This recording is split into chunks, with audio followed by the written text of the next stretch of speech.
வணக்கம் அருமை தமிழ் உறவுகளே. நாம் இந்த அரசு தேர்வுக்கு தயாராகி கொண்டிருக்கிற மாணவர்களுக்கு பயன்படும் விதமாக தொடர்ந்து நாம் தமிழ் வகுப்புகளை தொடங்கி நடத்தி வருகிறோம். அந்த வரிசையில் இன்று 5ஆம் நாள் வகுப்பு நாம் பார்க்க இருக்கிறோம். இந்த 5ஆம் நாள் வகுப்பிலே நாம் என்ன பார்க்க இருக்கிறோம் என்றால், உங்கள் 6ஆம் வகுப்பு புத்தகத்திலே கனவு பலித்தது என்ற ஒரு பகுதி இருக்கும். அந்த பகுதியிலிருந்து ஒரு கடிதத்தை தன் அத்தைக்கு இன்சுவை என்ற பெண் தன் அத்தைக்கு எழுதுவது போன்ற ஒரு கடித அமைப்பு வடிவராக கொடுத்திருக்கிறார்கள். அதாவது சிறு வயதிலிருந்தே அந்த இன்சுவைக்கு அறிவியல் ஆய்வாளர் பணிக்கு செல்ல வேண்டும், இளம் அறிவியல் ஆய்வாளர் பணிக்கு செல்ல வேண்டும் என்பதுதான் அவளுடைய ஒரு விருப்பமாக இருந்தது இன்சுவைக்கு. அது நினைவாகிவிட்டது. அவள் அந்த பணியிலே சேரப்போகிறாள். அது குறித்து தன் அத்தைக்கு அவர் கடிதம் எழுதுகிறாள்.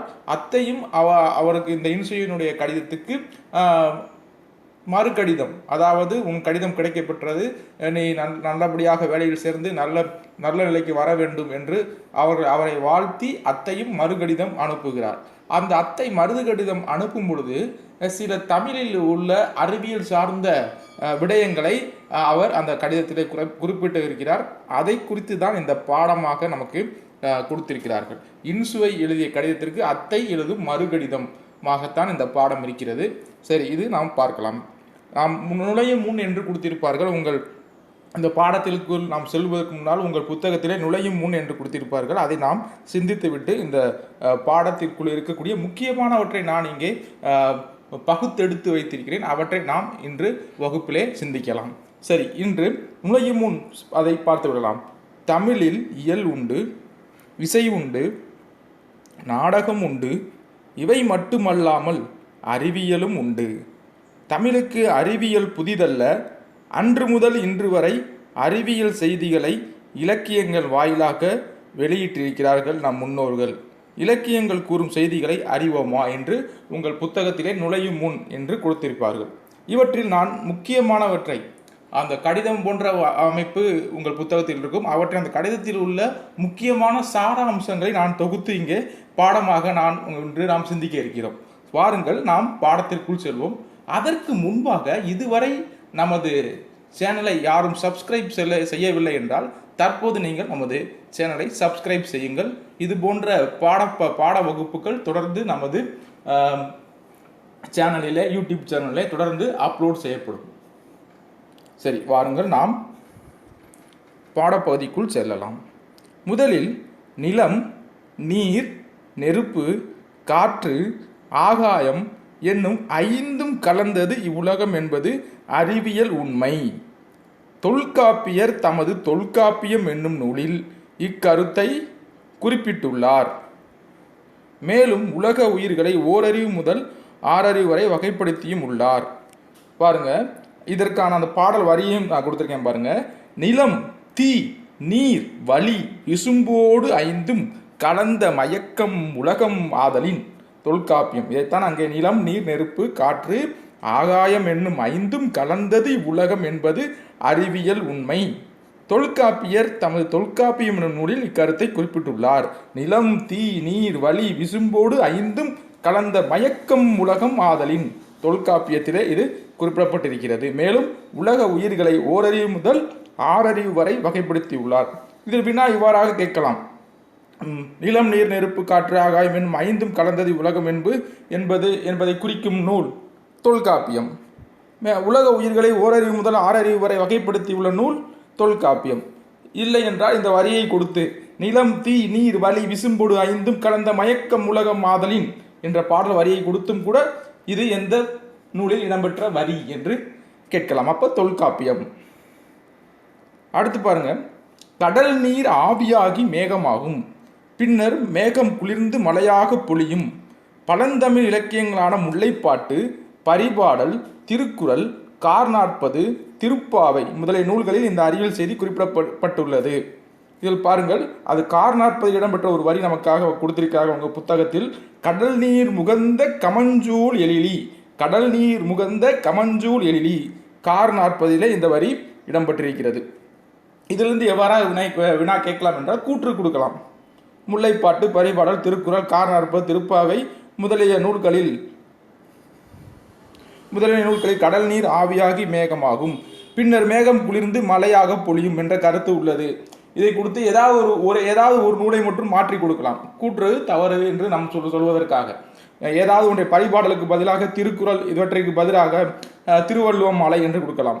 மாற்றி கூற்றை தவறாக கொடுத்து நம்மளை ஒரு வினாவாக இதை கேட்கலாம். இதில் ஒரு இந்த வரியை கொடுத்திருக்கிறார்கள். கடல் நீர் முகந்த கமஞ்சூல் எழிலி. இது எந்த நூலில் இடம்பெற்ற வரி? கார் 40.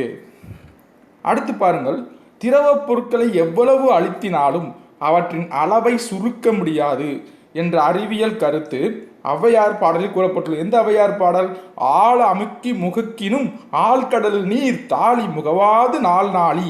ஆழ அமுக்கி முகக்கினும் ஆழ்கடல் நீர் நாளி முகவாது நாள் நாளி என ஔவையார் பாடலில் கூறப்பட்டுள்ளது. இது எந்த அறிவியலை குறிப்பிடுகிறது? திரவ பொருட்களை எவ்வளவு அழுத்தினாலும் அவற்றின் அளவை சுருக்க முடியாது என்ற அறிவியல் கருத்தை இந்த பாடல் நமக்கு உணர்த்துகிறது. மேலும் பாருங்கள், நெடுவெள்ளூசி நெடுவசி பறந்தவடு என்று பதித்து பற்றிலே ஒரு வரி வரும். இது எதை குறிக்கிறது? போர்க்களத்தில் மார்பில் புண்படுவது இயல்பு. வீரர் ஒருவின் காயத்தை வெண்ணிற ஊசியார் தைத்த செய்தியை தான் இந்த நெடுவெள்ளூசி நெடுவசி பறந்தவடு என்று நமக்கு பதிற்று பற்று பாடல் நமக்கு குறிப்பிடுகிறது. இவ்வாறு நாம் அமையலாம். எவ்வாறு? போர்க்களத்தில் மார்பில் புண்பட்ட வீரரின் காயத்தை வெண்ணிற ஊசியால் தைத்த செய்தியை குறிப்பிடும் நூல் எது? பதிற்று 10. இல்லை என்றால் இந்த வரியை கொடுத்து நெடுவெள்ளூசி நெடுவசி பறந்த வடு என்ற வரி இடம்பெற்றுள்ள நூல் எது என்று கேட்கலாம். பதிற்று 10. அடுத்த ஒரு நூலில் உள்ள வரியை சிந்திப்போம். கோச்சுரா எரிந்தென சுருங்கிய நரம்பின் முடிமுதிர் பரதவர். கோச்சுரா எரிந்தென சுருங்கிய நரம்பின் முடிமுதிர் பரதவர். நற்றிணை. இது நற்றிணை பாடல். இந்த பாடலில் என்ன விளக்கம் நமக்கு கொடுக்கிறது? சுறாமீன் தாக்கியதால் ஏற்பட்ட புண்ணை நரம்பினால் தைத்த செய்தியை நற்றிணை குறிப்பிடுகிறது. அதைத்தான் கோச்சுரா எரிந்தென்ன சுருங்கிய நரம்பின் முடிமுதிர் பரதவர் என்று அந்த நற்றிணை பாடல் நமக்கு உணர்த்துகிறது. இதில் வினா எவ்வாறாக அமையலாம்? சுறாமீன் தாக்கியதால் ஏற்பட்ட புண்ணை நரம்பினால் தைத்த செய்தியை குறிப்பிடும் நூல் எது? நற்றிணை. இல்லை என்றால் இந்த வரியை கேட்கலாம். கோச்சுரா எரிந்தென சுருங்கிய நரம்பின் முடிமுதிர் பரதவர் என்று குறிப்பிடும் நூல் எது? நற்றிணை. இவ்வாறாக இதிலே வினாக்கள் அமையலாம். மேலும் தொலைவில் உள்ள பொருளின் உருவத்தை அருகில் தோன்ற செய்ய முடியும். இது அறிவியல் கருத்தை நமக்கு கலிலியோ நமக்கு உணர்த்தியிருக்கிறார். இக்கருத்து திருவள்ளுவ மாலை என்னும் நூலில் கபிலர் எழுதிய பாடலில் இடம்பெற்றுள்ளது. பாருங்கள், அது என்ன வரி என்று பாருங்கள். திணையளவு போதா சிறுபுல் நீர் நீண்ட பனையளவு காட்டும். திணையளவு போதா சிறுபுல் நீர் நீண்ட பனையளவு காட்டும் கபிலர். அதாவது தொலைவில் உள்ள பொருளின் உருவத்தை அருகில் தோன்ற செய்ய முடியும். அதை விளக்கும் விதமாக நமது கபிலர் பாடல் பாருங்கள். திணையளவு போதா சிறுபுல் நீண்ட பனையளவு காட்டும். மேலும் இந்த பாடத்திலே நீங்கள் சிந்திக்க வேண்டியது என்னவென்றால், உங்கள் பாட புத்தகத்திலே தெரிந்து தெளிவோம் என்று இருக்கும். அதில் பார்த்தீர்கள் என்றால் தமிழில் பயின்ற அறிவியல் அறிஞர்கள் என்று கொடுத்திருப்பார்கள். அதில் தமிழில் பயின்ற அறிவியல் அறிஞர்களில் முதலில் வருபவர் நமது முன்னாள் மதிப்புமிகு குடியரசுத் தலைவர் அவர்கள் அப்துல் கலாம் அவர்கள். மேலும் இஸ்ரோ அறிவியல் அறிஞர் மயில்சாமி அண்ணாதுரை அவர்கள். மேலும் முன்னாள், இதில் உங்கள் புத்தகத்திலே இஸ்ரோவின் தலைவர் என்று கொடுத்திருக்கிறது, ஆனால் இப்பொழுது அவர் முன்னாள் இஸ்ரோவின் தலைவர் சிவன். நீங்கள் இன்னொன்றை தெரிந்து கொள்ள வேண்டும். தற்போதைய இஸ்ரோவின் தலைவர் சோம்நாத் அவர்கள் இருக்கிறார். இந்த புத்தகத்தில் இல்லாத கூடுதல் தகவல் உங்களுக்காக என்னவென்றால், தற்போது டாக்டர் கலைச்செல்வி அவர்கள் CSIR என்று சொல்லப்படக்கூடிய மத்திய அறிவியல் மற்றும் தொழிலக ஆய்வு மன்றத்தின் முதல் பெண் இயக்குநராக நியமிக்கப்பட்டிருக்கிறார். இவரும் கூட தமிழ் வழி கல்வி பயின்றவர். இது நீங்கள் அறிந்து கொள்ள வேண்டிய இது நடப்பு நிகழ்வுகளுக்கு கூட நீங்கள் இதை குறிப்பெடுத்து வைத்துக் கொள்ளுங்கள். நிச்சயமாக உங்களது அரசு பணிக்காக தயாராகி கொண்டிருக்கும் மாணவர்கள் கண்டிப்பாக இதையும் குறிப்பெடுத்து வைத்துக் கொள்ள வேண்டும். டாக்டர் கலைச்செல்வி அவர்கள் அறிவியல் மற்றும் தொழிலக ஆய்வு மன்றத்தின் முதல் பெண் இயக்குனர். இவரும் கூட தமிழ் வழியில் கல்வி பயின்றவர் என்பது குறிப்பிடத்தக்கது. மீண்டும் ஒரு முறை இன்றைய பாடத்தின் சாராம்சத்தை நான் மீண்டும் ஒரு முறை உங்களுக்காக விளக்கிக் கூற கடமைப்பட்டிருக்கிறேன். நிலம், தீ, நீர், வளி, விசும்பொடு ஐந்தும் கலந்த மயக்கம் உலகம் ஆதலின் தொல்காப்பியத்தில் இடம்பெற்றுள்ள வரி. கடல் நீர் முகந்த கமஞ்சூல் எழிலி கார் 40 குறிப்பிடுகிறது. ஆழ அமுக்கி முகக்கினும் ஆழ்கடல் நீர் நாளி முகவாது நாள் நாளி என்று ஔவையார் பாடல் குறிப்பிடுகிறது.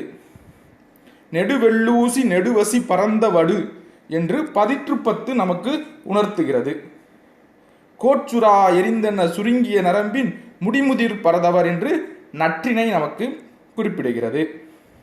திணையளவு போதா சிறுபுல் நீர் நீண்ட பனையளவு காட்டும் கபிலர் பாடல் இவற்றையெல்லாம் நமக்கு அறிவியல் உண்மைகளை உணர்த்துவதாக இந்த பாடப்பகுதியிலே உங்களுக்கு 6ஆம் வகுப்பு பாடப்பகுதியிலே நமக்கு அமைந்திருக்கிறது. ஒரு கடித வடிவிலே நமக்கு அமைந்திருக்கிறது. இன்சுவை என்ற பெண் தனது அத்தைக்கு எழுவதாகவும், அத்தை இன்சுவைக்கு அந்த கடிதம் கிடைக்கப்பட்டதாகவும், நீ பணியில் சேரப்போகிறாய், உனக்கு என் வாழ்த்துக்கள் என்றும் அந்த அத்தை மீண்டும் இன்சுவைக்கு எழுதுவதாக அமைந்த பாடப்பகுதி தான் இந்த புத்தகத்தில் இருக்கக்கூடிய சாராம்சம். அதை உங்களுக்கு முக்கியமான பாடத்திற்கு என்னென்ன முக்கியமானவைகளோ அவற்றையெல்லாம் நாம் தொகுத்து இன்று நாம் வகுப்பிலே பார்த்தோம். இவற்றிலிருந்து வினாக்கள் மிக மிக முக்கியமான வினாக்களாக வரலாம். அனைத்துமே முக்கியமானவை. எனவே இன்று பார்த்த வகுப்பில் உள்ள அனைத்தையும் நீங்கள் உங்கள் நோட்டு புத்தகத்திலே நீங்கள் குறிப்பெடுத்து வைத்துக் கொள்ளுங்கள். நிச்சயமாக வரக்கூடிய போட்டித் தேர்வுகளுக்கு இது உங்களுக்கு மிகவும் பயனுள்ளதாக இருக்கும். சரி தமிழ் நெஞ்சங்களே, இன்றைய வகுப்பு எப்படி இருந்தது என்பதை எனக்கு தெரிவியுங்கள். மேலும் நாம் வகுப்புகள் தொடர்ந்து கொண்டேதான் இருக்கும். மேலும் எவ்வாறு நமது வகுப்புகளை மெருகேற்றலாம் என்று கருத்துக்களை நீங்கள் தெரிவியுங்கள். இதுவரை நமது சேனலை சப்ஸ்கிரைப் செய்யவில்லை என்றால் தற்போது சப்ஸ்கிரைப் செய்யுங்கள்.